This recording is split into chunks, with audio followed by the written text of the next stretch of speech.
Incisional drainage, that is what we are talking about on this interview right here with Dr. Tartarian. I'm a massage therapist, so Dr. Tartarian, he's going to get that candle lit because you know how we do it. And also, he is also going to be telling us at the end what sneaky little tricks that surgeons do to make their before and after pictures pop even more. So guys, don't listen to everything out there on social media. Hear it from surgeons' mouth, hear it from reputable surgeons. And I want to also, guys, mention to you, incisional drainage, people are either for this, they're very against it. I'm kind of in the middle. So we're going to get this started right now. We're going to do a little cheers and get it going. 3, 2, 1. So, Dr. Tartarian, can you please introduce yourself? Yes. And everything you do. Absolutely. Dr. Tartarian, Dr. Level Up on social media. I'm a general and cosmetic surgeon. I am not a plastic surgeon. I know some of you plastics guys do not like me, but I like all you guys. I'm based out of Fort Lauderdale, Florida.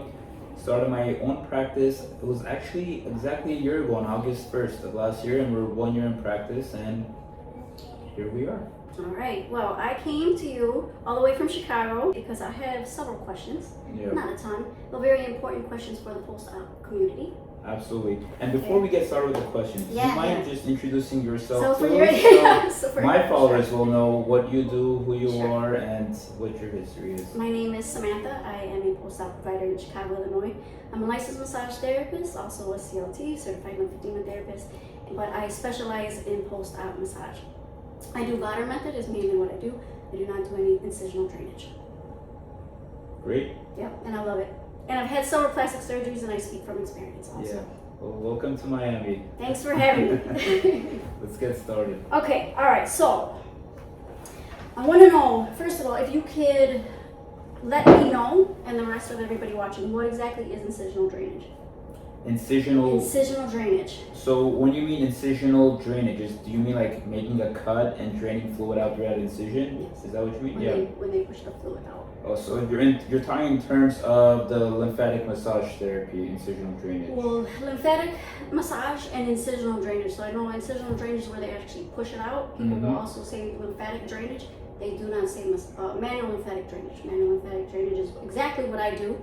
Manual lymphatic drainage water method is when it's the light skin stretch.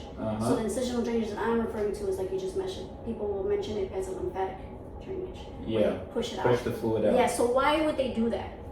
What is the purpose of that? Do you agree with it? Do you disagree with it? Yeah. What do you think about There's it? different schools of thought too when it comes to fluid drainage, right? So you have, when it comes to the surgery aspect of it, you have surgeons that use drains and you have surgeons that don't use drains. So using drains will be similar to what you're saying, the incisional drainage too, because it's actually pulling the fluid out. You're removing the fluid from underneath the surgical bed. Where you did all that liposuction, fluid tends to accumulate, and the way I like to drain is you put a drain in, it actually drains all that fluid out. So I guess it's similar to incisional drainage in the sense that it's actually pulling the fluid out too. So incisional drainage is what you're referring to is when they do the massages, they find where the nearest incision is or hole is and they drain the fluid out, correct? That is correct. Yeah, so I kind of do that too, with leaving the drain in for a week or so, and then when the massage people that I work with, they do the drainage, they try to utilize those drains to push out the extra fluid. Okay, so this is the whole big reason I'm here for this, because the incisional drainage for massage therapists, it's actually out of our scope of practice. Really? It's out of our scope. So what I really want to get down to is and so many surgeons recommend this. So many surgeons around all the states. It's typically like this is practice when you go out of the country. This is what's happening. So since it's out of our scope of practice, I want to know like, how do we do this and not get like penalized for it? Like, how do we get it in a way where we can have this okay for us to do? Like, especially since you guys are recommending it, you know? Yeah, the question is who's penalizing you for this? It's out of our scope. So by law, you're not allowed to do it. Anything that comes out of an incision is not in our scope. Gotcha. So let me ask you this, if you're doing a massage and then the patient does have incisions and fluid does happen to seep out or drain out, does that mean it's still out of the scope of your practice if that happens? What we're technically supposed to do is if there's an incision that's open, we take like a gauze. Yeah. A gauze is supposed to be placed over it. Sometimes, if you're doing a high volume liposuction case, some type of some fluid may leak out. Yeah. But with the incisional drainage or not incisional drainage, with the Viter method, manual lymphatic drainage that I do, it's a light, gentle skin stretch on the skin where it pulls in the fluid into the lymphatic vessels, goes through our system, and then we pee it out. And avoids us drainage. being out of our scope of practice. Of course. The thing is that I've talked to other surgeons too, where they mention you're getting a liposuction. Can you explain what liposuction is for anybody watching? Sure. Liposuction is the process of removing fat. So if you break down the word lipo is fat in Latin. Suction is to suck out, right? So liposuction, you're sucking out the fat using a vacuum, a metal cannula which has holes at the tip and is attached to a vacuum device, and it's literally sucking out the fat. So after you suck out the fat, you're gonna have empty space. And what happens in this empty space? Lymphatic fluid, or your body fluids, I like to call it your body juice, fills in these places, and that's where you come in to do the massages, the drainage, to help get that fluid reabsorbed. Okay, so now, since you have massage therapists that do this. Yeah. That's right, okay. And so many other surgeons have massage therapists that do this. Is there any way, do you think that we can reach out to our licenses? Like, what do you think that we should do to get this into our scope of practice, since this is such a common, and I also want to know, why do they tell the massage therapist to do it? Like, do they not know it's out of our scope? I had no idea it was out of the scope of your practice, because I didn't think that doing a massages and you get fluid draining out is going to be out of the scope of the practice. However, when it comes to tasks, especially in Florida, a surgeon can delegate tasks to their nurse or their medical assistant, as long as there is some sort of supervision. If there's any kind of communication with the therapist, you're able to delegate tasks. So for example, if I am monitoring my worker, my nurse, removing a drain, I could actually monitor them and they could cut the stitch and pull the drain out. Now I do see a lot of lymphatic MLD drainage specialists. They remove drains too, and I don't know if they're allowed to or not. I don't think they are, but again, there's a different mindset. When you think of a surgeon, removing a drain is such a minuscule thing in the grand scheme of things. There's very little damage you can do to a patient when you're removing a drain too. So for me, again, I don't know what the law is, and every state is different too. I don't know what the law is per se for removing drains in different states too, but removing a drain is such a minuscule thing. It's very low risk of doing harm. I don't know what harm you can do. The only harm is if, let's say, a piece of drain gets stuck inside the patient too, then what do you do? Obviously, you got to go back to the surgeon. But again, that's probably the surgeon's fault if they put a stitch through the drain and it got caught on, and that happens. But I don't know. I think the laws need to be changed, because that's such. Yeah. Yeah, thanks for mentioning that, because I just feel like if it's so recommended for us massage therapists to do this, and like I said, like, I don't do this, but in the past, when I was doing more mobile services, I would have the patient would tell me, Sam, my surgeon said I have a little fluid here, can you push it out? And I was like, no, I can't. Yeah. Like, if I could, I would, but I just can't. I was like, and let your surgeon know that it's not that I didn't want to do it. What if you do the massage? Yeah. And some of the fluid does accidentally get pushed out? I mean, if you're doing, there's so many different types of lymphatic drainages. There's Brazilian, like I mentioned. I do Viter. Viter is so light, where it's like you're not really.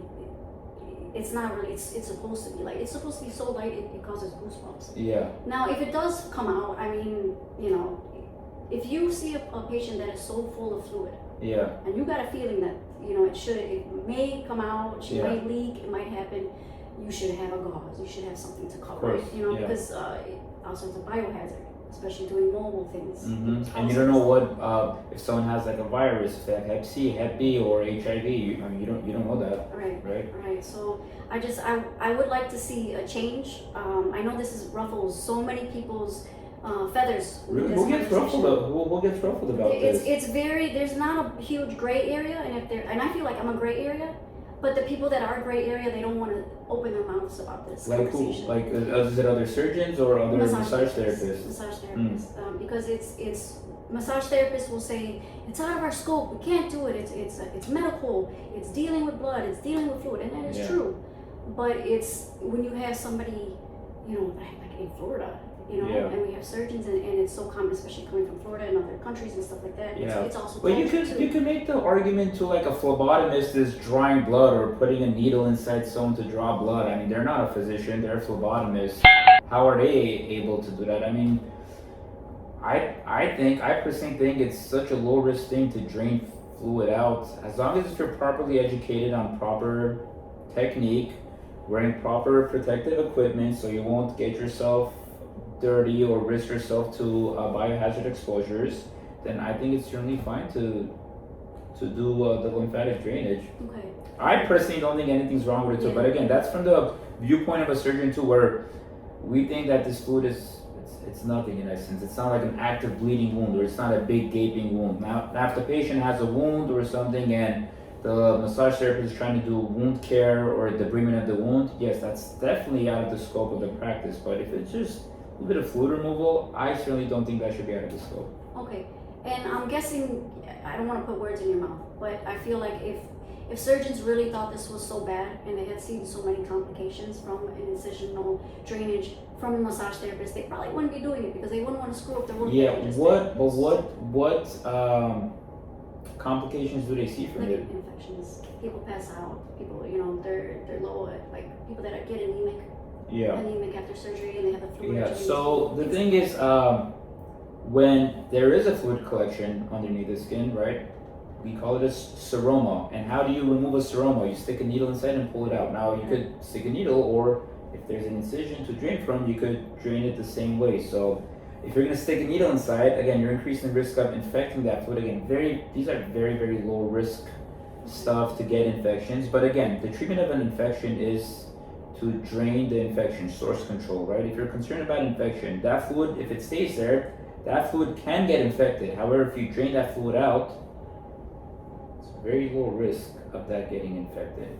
Okay. Yeah. So if someone has pus, right? They have like an infection, they get some pus drainage, right? What's the first thing? Source control. You got to control the source of the infection. So you have to make a cut. You got to drain out that pus. Or if they have a seroma, for example, that seroma, it could stay there, get reabsorbed, or it could stay there, get infected, or get reabsorbed. Hi, baby. Oh, behind the scenes.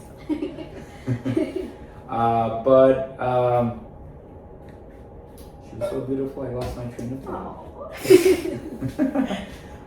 But yeah, so the main thing is source control. If you have extra fluid where it's not supposed to be, you're supposed to drain that fluid out, and that's completely normal. And if there already is an incision, it's not like you are making an incision on the patient. So I think it's completely within your scope of practice, or it should be within your scope of practice, to be able to drain that fluid out. Okay.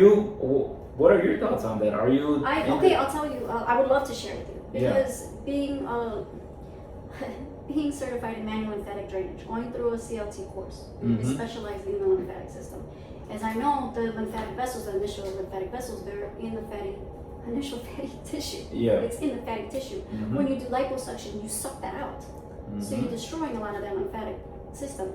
So especially when there is, and yes, it will regenerate and things like that. Lymph nodes, no, but vessels, yes, but it doesn't happen overnight. Like, yeah, it takes a little time, you know. So especially with high volume, and where maybe they're not using drains, and you got a high volume lipo case. And I'm not a doctor, I'm not a surgeon, but I've seen a lot, okay? Yeah. And I'm just speaking with, you know, everything that I've heard from surgeons about this. Yeah. You know, this is what I'm talking about.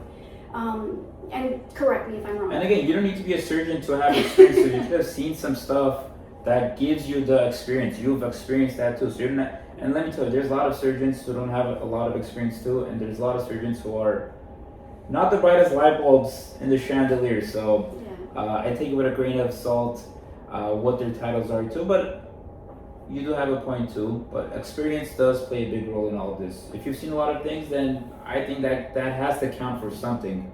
Yeah, Does that make sense? Well, thank you. Yeah, I mean, I think it totally makes sense. But I know when you have a high volume, like 5 liters and up or so. Okay, I don't know what the regulation is in Florida.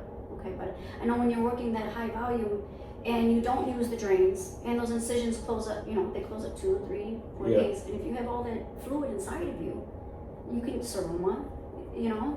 Yeah. So in my opinion, I feel like if it's a high volume case, and you have no drain to have that fluid coming out for a week or 2 weeks, depending if there's seroma or just fluid sitting there, I think that it should be released. 100%. I do, 100% I do, and, Yeah. and it comes down to, if we are being asked to do this, we have to do something about getting this into our scope of practice, because this is common. This is common all over the states. I'm for the people. I'm I'm for the NLDs. Awesome. Yeah. But yeah, so that's what I think. So I'm one of those gray areas, because I know people want to say, Sam, it's out of your scope, and it's like, yeah, I know I can do it, but I also see the need for it. Yeah. Especially working, how many years have I already been doing post-op? Yeah. 7 years at least. And usually, most surgeons do leave an incision or two open, especially for that purpose. Like when I do my back lipo, I have an incision at the gluteal cleft, right? You can't even see an incision. And it does close in 2 to 3 days, like you said. But when they come back to clinic, I literally just spread it open, and it opens by itself. And then you get a gush of fluid that drains out. And the patients get an immense sense of relief. I don't think you need to be a surgeon to be able to just spread something open. And obviously, you should be in communication with the treating surgeon. But obviously, if you're doing the massages for that surgeon's patient, you are in communication with them. There's always a clear line of communication, a direct line of communication to keep them updated of what you're doing, how the patient are doing. All the massage therapists that I work with, we have a WhatsApp chat group that they text me updated photos. Look at the patient. This is before massage. This is after the massage. This is what I did. This is what they look like afterwards. And you know, there's always a clear level of communication, and they always ask me if they could do something versus not do it. So. Okay. All right. Very good. Okay. Do you have? I don't think Vater method is popular in Florida. Yeah. Is I'm gonna be quite honest. Yeah. I had never even heard of what the Vater method. Yeah. Tell us what the Vater method is. Vater method it's a very light, gentle skin stretching technique. What does Vater mean? Vater is a doctor. It's an acronym. It's Dr. Vater. Vater. That's the guy VATER. And he also worked with Foldy. Foldy also has a method. Also, he's a doctor. Yeah, so I'm glad to be here to just kind of let you know too. Yeah, well, that's what I do in my practice. But of course, I integrate other techniques too as well. But when we're dealing with swelling, first week is what I'm doing with my patients is I'm doing Vater. Yeah. But Dr. Azizi and other surgeons also will use drains though, so there's no need for me to do that. So it's light, gentle, it's painless, and it's. And does it work well? It works well. Yeah. Better than the. I'll say that I'm not going to say better. I'm not going to say any of that, but I will say it gives them. They're not in pain while it's done. You know what I mean? There's people that will do incisional drainage, because I have had incisional drainage done. I did my first liposuction case that I had, that I had on myself. I had a 360 liposuction. I had it done, and it was done by a massage therapist. It was done in Chicago. It was done out of her scope, but it was also done in her surgeon's office, which, you know, that's a whole nother debate of whether that's right or not. But what I'm going to say about when I had it done was I felt better after it was done. Yeah. I did feel better after it was done. And I know people are gonna hate that, but I'm being real and honest about this. When the fluid was gone, I was so swollen, and when it was released, and she didn't have rollers on me, digging on me. She wasn't being aggressive. She was gentle with it. The fluid was released, and I felt like, oh. This was the Vater method they did? No, this is incisional I had the incisional done. Gotcha. So when you ask if it's better than Vater, I can't say it's better. Yeah. Either or. It's different, and I think that definitely on a high volume case, if you don't got drains, I think it should be taken care of through incisional drainage. When I examine my patients after surgery, like 3-4 days afterwards, and if they haven't had a massage in a day or so, I feel these clumps of fluid. You know, fluid starts to solidify, and when I do hard massage areas, I pinch those areas. You feel that solid, like crackling up, becoming fluid again. So I don't know how. Well, tell me from your experience, how would the Vater method compare to the incision? Incisional. Okay, so Vater method, it's light and gentle. It's to cause you goosebumps, to make you feel better. Okay. You know. And from your experience, how does the fluid get reabsorbed? What are the results like? Let me ask you that. What are the results like when you use the Vater method versus the incisional drainage? Incisional drainage, and it all depends, of course, like how swollen they are or not. You know, if they're really, really swollen and you're doing a Vater, it's going to feel better to them. They're going to absorb the fluid through the lymphatic system, right? But if they're so early on, water, I say wait at least a week or so these lymphatic vessels can regenerate. Yeah. You know what I mean? And then if you're getting drained, incisional drainage, the first couple of days, Yeah. it's gonna happen faster. But I can also say this, that if people are doing it wrong, they can cause more trauma. Yeah. They can cause How more so? trauma. If it's, well, you already have a traumatized body. So if you're pushing down on the blood, you can cause more inflammation. If you Gotcha. cause more inflammation, you start the process over again. So that being said, let's say if you do incisional drainage too, you drain out all that fluid, Yeah. and now you have all that empty potential space that can fill up with fluid again. Yeah. What are your thoughts It's on compression?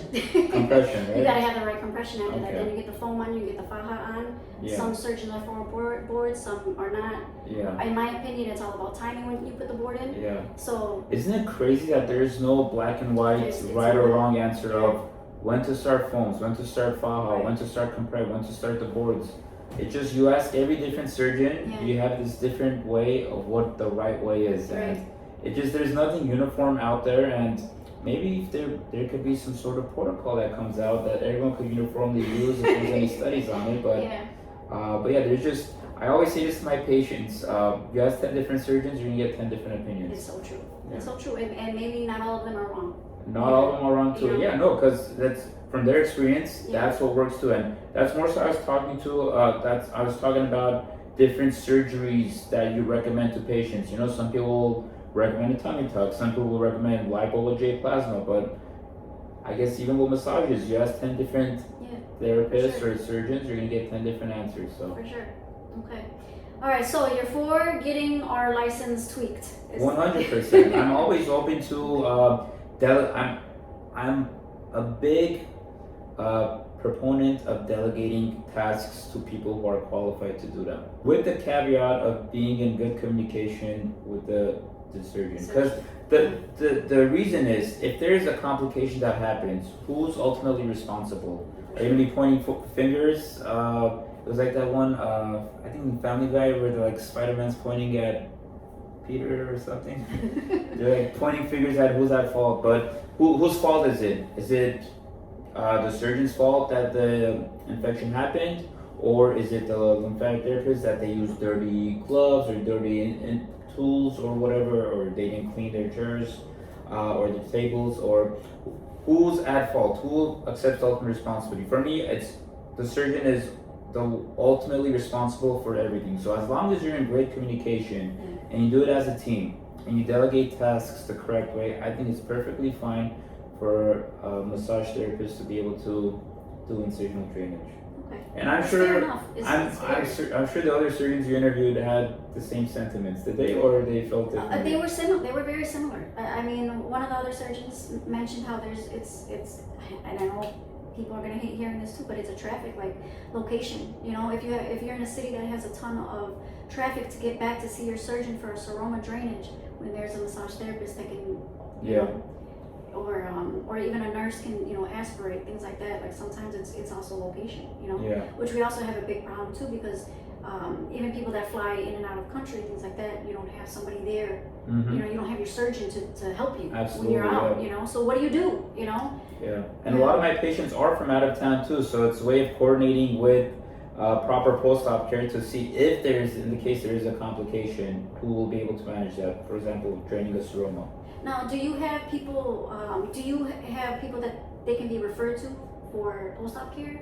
Do you have like a list or anything, or? In here in Florida? Yeah, absolutely. So we have our group of selected providers.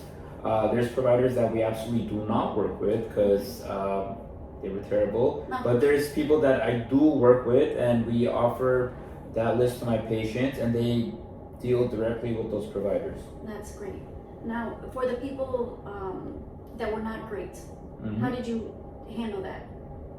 Like, did your patient go back to you, let you know what happened? Yeah, I just completely excommunicate them, and I tell them, you're not getting any more of my patients. Okay. One of them, this was at the other clinic that I worked for, and it just blows my mind. Like, they were trying to make extra money off of my patients, so with like a week in, they recommend my patient, hey, let me do this injection underneath your skin, your scar will heal a lot smoother. And this person was, the massage therapist was some fancy trained massage therapist or a nurse from Colombia, so she knew what she was doing. Nothing against Colombians. They do excellent surgery. They have excellent post-op care, excellent follow-ups.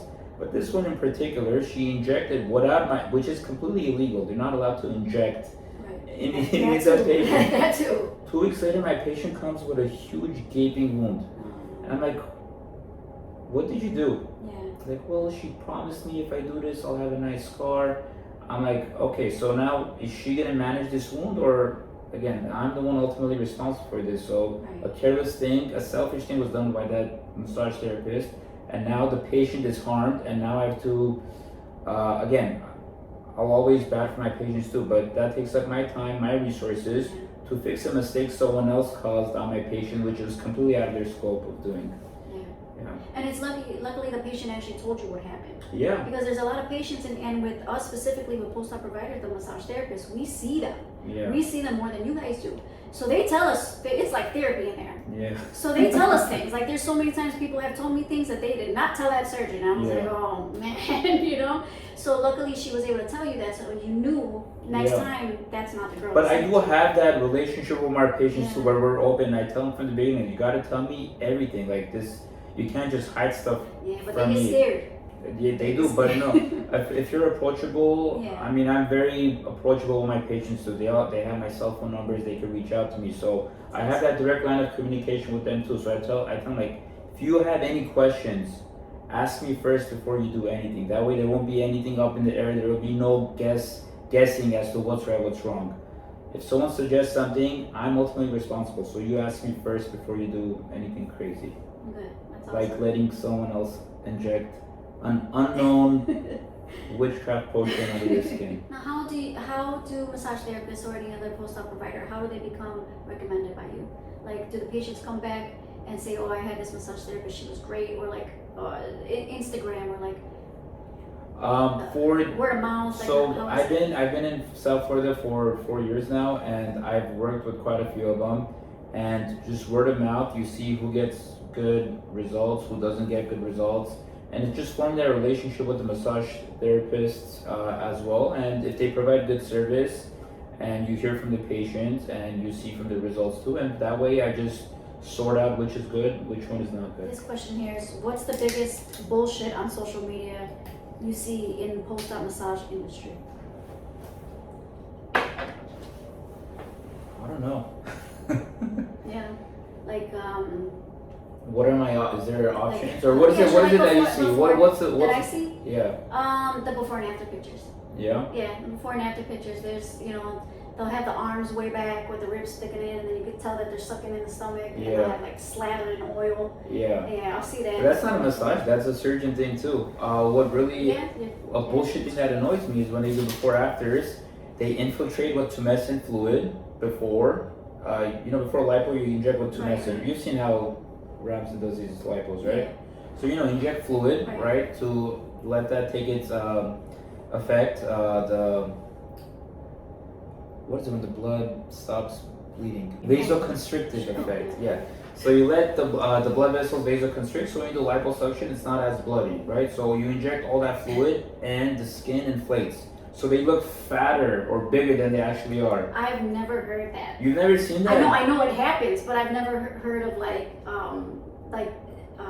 surgeons like altering, like that's really tricky that they would do that. It's very tricky. Yeah. You've never seen those viral videos I never thought about that. Where they're doing like the chin liposuction. It's like the girl's saying like they twist their head and then it's like a nice jawline. Have you seen those videos? Yeah, their angles are all different. That before videos, they've injected that tumescent, so it looks like they have this big double chin, but realistically their chin wasn't that big. They injected a ton of fluid, which makes it look a lot bigger. And then you see that viral moment, like they crack their neck, and then it's like then they show that after the liposuction performed. So they do that with the abdomen too. They inject a ton of fluid. It makes it look a lot bigger than they actually are, and then they show the after results, which is with all the liposuction done and all the fluid removed. And now it's this much more dramatic result. Another thing with BBLs are the way they position the bodies. They put a bunch of IV bags on the hips to push the buttocks out, and then they flex the table like 90 degrees, and the butt's really popping out too. And it's just, and lighting. Lighting is very crucial. So I took a course on lighting for before and after photos too, and just you see the angle of the light. If you use one light, a before light, a key light, a backlight, all these different lightings makes a big difference on how the patient looks, and it makes all the difference in your photos. But yeah, lighting is big. I don't think lighting is bullshit per se. I think it's very important, but you gotta be consistent. So if you're gonna use lighting for a photo, make sure your before and after photos is the same lighting, the same position, so you'll be controlling for all those factors. But like I said, the biggest bullshit is in the before afters where they inject fluid in before and then they take another photo or video after they do the live. I think that's cheating. I never even thought of that. Yeah, Wow. I see. Now I'm gonna see those pictures. You're gonna notice it. I'll send you on Instagram that neck crack one. It just irks me so much because, and then you see people commenting, "Oh my god, what a big difference!" I'm like, yeah, that's bullshit. They do it a lot with the chin ones. The chin ones. Oh, You know what I'm talking about? They go like, and it's all infiltration. Yeah. yeah. All right, one more question. Yeah. If there's anything in this industry, plastic surgery, that you would like to see changed for the better, Yeah. is there anything that you? Yeah, I would like to see plastic surgeons and cosmetic surgeons get along because, contrary to popular belief, cosmetic surgery is not a weekend course. That's a common talking point that every plastic surgeon say. And again, nothing against plastic or cosmetic guys. There's a lot of plastic surgeons that shouldn't be doing plastic surgery, and there's a lot of cosmetic surgeons who shouldn't be doing cosmetic surgery too. A lot of it comes with experience and your skill level and what you're capable of doing and what you're not capable of doing. But there's common talking points that plastic surgeons love to say that cosmetic surgery is a weekend course. It is not a weekend course. It is a year-long fellowship that we did for 1 year, and we're supposed to do over 300 surgeries in 1 year to be able to graduate from this fellowship. Another argument is when you talk about a weekend course, rib remodeling is a weekend course. It's a 2-day course, and I can assure you there's zero plastic surgeons out there that do rib remodeling during their residency training. So that being said, they take a weekend course and offer rib remodeling, and now they're qualified to do that procedure. But when I do a year-long fellowship where I only focus on liposuction, tummy tucks, breast lifts, breast augmentations, lower body lifts, upper body lifts, all these procedures now becomes a weekend course, and I'm not qualified. I mean, I'm very qualified to do these procedures too. So it is not a weekend course. And again, I'm happy to debate any plastic surgeon too, but it's just really upsetting that all these talking points that they try to put us down and minimize our work too. Quite frankly, I have plastic surgeon friends who ask me for advice. And again, when it comes to surgery, I think experience matters more than the titles, right? So you could be Harvard trained plastic surgeon, quadruple board certified, but how many tummy tucks have you done versus how many tummy tucks that I have done? That makes the ultimate difference. How much experience you have doing that particular surgery. You could go to the best training programs for plastic surgery, but again, plastic surgery is more so reconstructive. In their training, they don't do a lot of cosmetic aesthetic procedures. They do free flaps, they do reconstruction. Someone's face gets blown off, they reconstruct the face. Someone has breast cancer, they reconstruct a new breast. That's like pure plastic surgery. But this aesthetic cosmetic stuff, it's not really, I mean, it's not plastic surgery. You don't learn that in plastic surgery training. Most of them, they do aesthetic fellowships with people in practice already, and yeah, I don't think it should be limited to plastic surgery, because our society's been around since the 70s. We've been around for a long time too, but it's always been this turf war because these cases are relatively, I don't want to say easy, but they're easy. They're low risk procedures.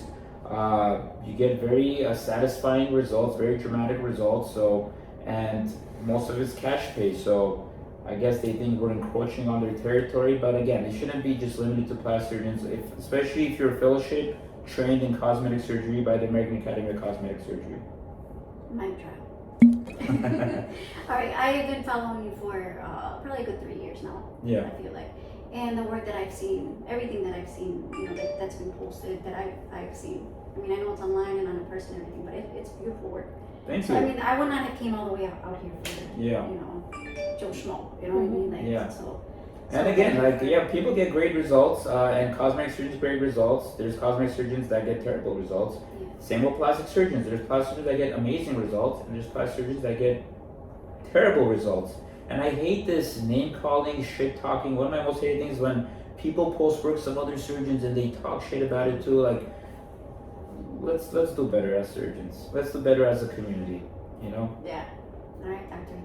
Thank you so much. You're very welcome. Thank you for coming on. This is a great conversation, and thank you. Thank you. Say hi to Ramsden. I will.